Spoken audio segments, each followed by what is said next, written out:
Alexa Bliss, with her comment in here. Yeah, I could see that too. With her coming in at the beginning, she was stars and Alexa was just kind of there, but she ended up being one of the bigger stars over the past decade. So yeah, she's another good one. Thank you guys for that. I appreciate it. Good topic, son. All right, let's get back to the emails. Gino said in an email, is it smarter to have any wrestlers who are now cleared to return at the Royal Rumble or bring them back sooner? Well, that really depends on what WWE can do as far as surprises in Saudi Arabia.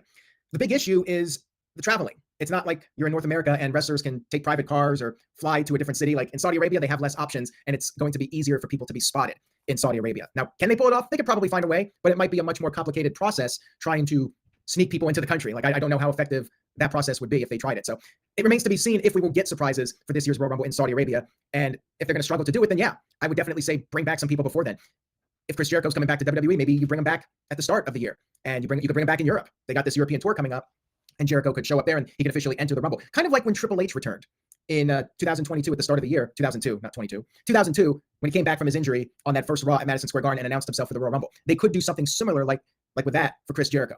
So we'll see what happens with that. Thank you, Gino. Jeremy Dorset. Thank you, Jeremy. I appreciate the emails. Jeremy says, hey, Aaron, where do you see WrestleMania 44? Saudi Arabia again, Western Canada, or back in the States, New Orleans, Miami, or the United Kingdom? Great question. Listen, it ultimately depends on how much money Saudi Arabia wants to pay. If they offer what they're paying for 43, we very well could get 44 in Saudi Arabia. And I feel terrible for the cities that are owed WrestleMania. New Orleans is on that list. Indianapolis is supposed to get a WrestleMania. I believe Minneapolis is supposed to get one as well. You got several cities that are lined up for WrestleMania, but if Saudi Arabia keeps offering the big bucks, tens of millions of dollars for a show, WWE can't really say no to that. They have this business relationship with them. I'd love to see WrestleMania in London or Paris, but not holding my breath on that one. I do not think Western Canada is getting a WrestleMania anytime soon, unless, again, it comes down to which city is willing to bid the most. If Vancouver pays out the money, then that would increase their chances and make a big bid for WrestleMania. It all comes down to the cities and how much they're willing to spend on WrestleMania. All right, we got an email here from Calvin Bowman. Shout out to Calvin. Much appreciation to Calvin. Calvin says, what was your favorite John Cena match from any WrestleMania and his favorite opponent that he stepped in the ring with?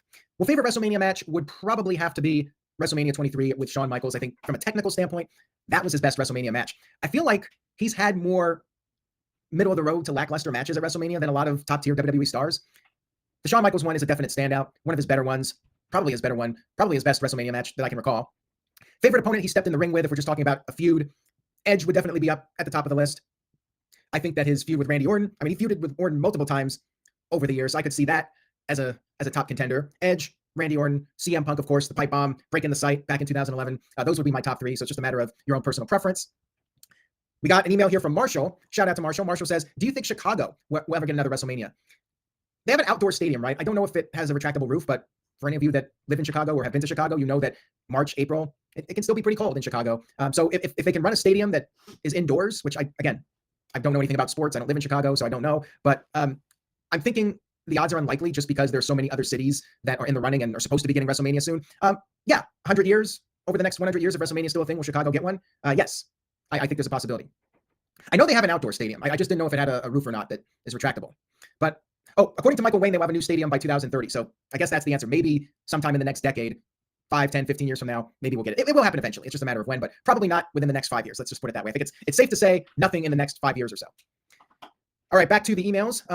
Ian sent in this interesting question. He says, with another dry fall season for WWE, do you recall a year when the fall season for WWE was fun and did good numbers?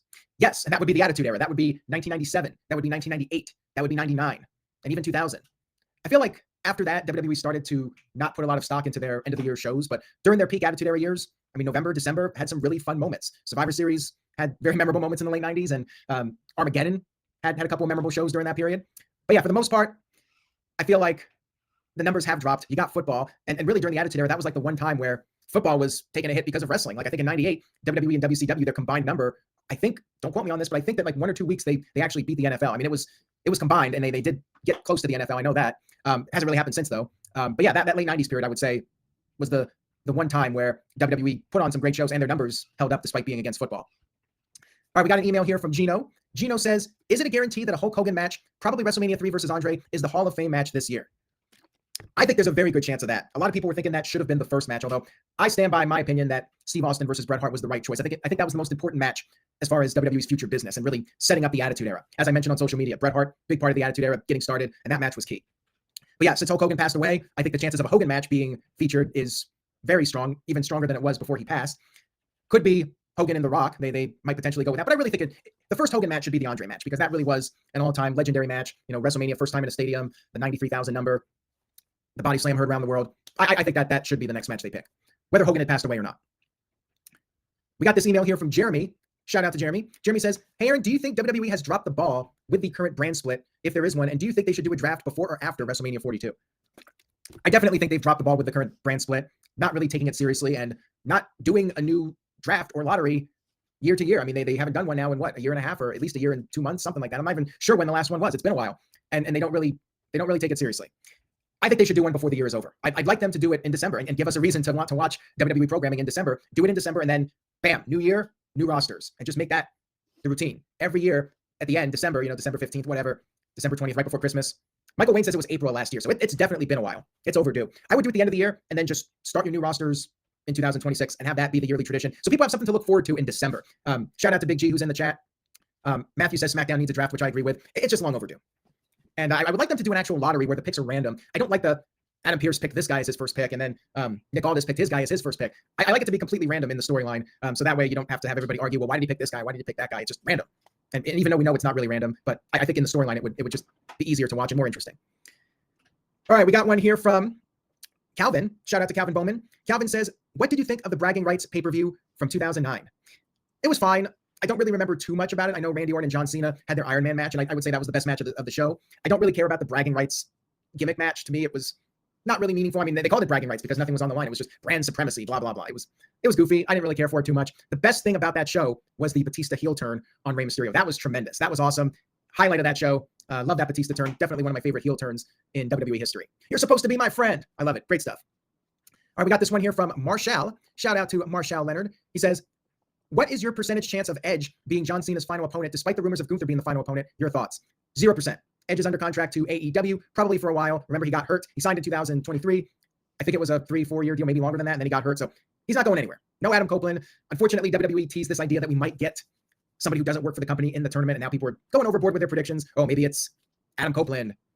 And they brought up all sorts of names, like Jericho, even though Jericho was still under contract until the end of the year. So I would say about 0% chance, unless Adam Copeland somehow got out of his contract in some sort of a major falling out with Tony Khan that we are unaware of. I would say it's about as close to 0 as possible. Gino sent in an email question. Shout out to Gino. Gino says, would you prefer John Cena winning or losing his final match? Would you prefer John Cena wrestling someone he has never wrestled or someone he has history with as his final match?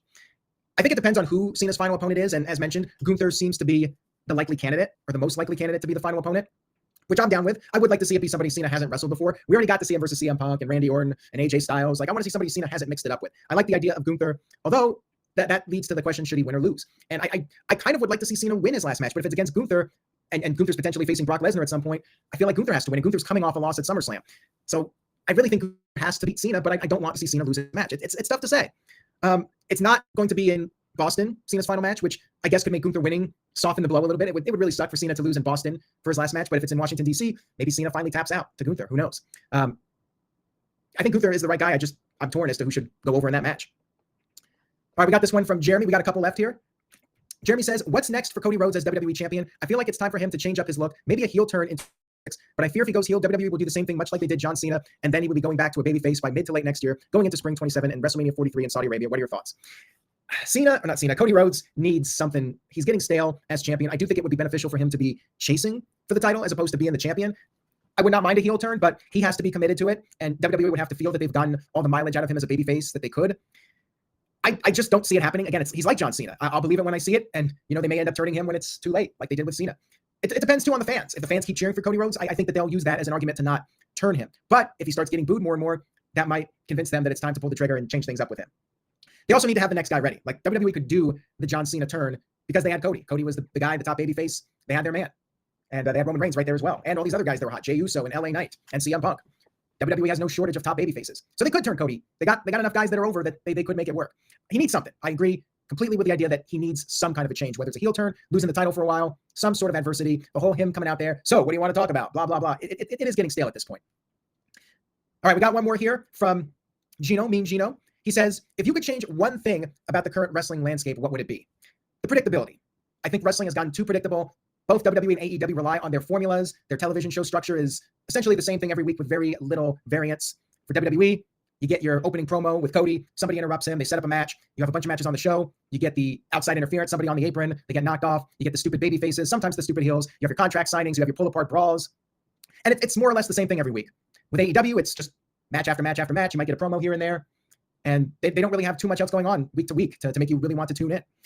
I think both companies need to shake it up and do some things different and take some chances. So when the viewers tune in, they don't know what's going to happen. They have no idea. When they book Jon Moxley versus Roderick Strong, I mean, come on, Jon Moxley's winning. But of course, Roderick Strong has to put up a great fight for 15 minutes and it gets boring. Like it's Triple H versus Taka Michinoku from 2000 every match. Like I remember back in that era, Triple H had a competitive match with Taka Michinoku and people loved it. This was during the Attitude Era and they thought it was great that Taka held his own with Triple H and Triple H kind of put Taka over a little bit. And now that's every match. They have to put in the top guy versus the lower card guy and the lower card guy goes head to head with him for 15 minutes, but it gets boring. And that's the problem with both shows. The routine, the same old routine gets boring and both companies I would like to see change things up in the new year.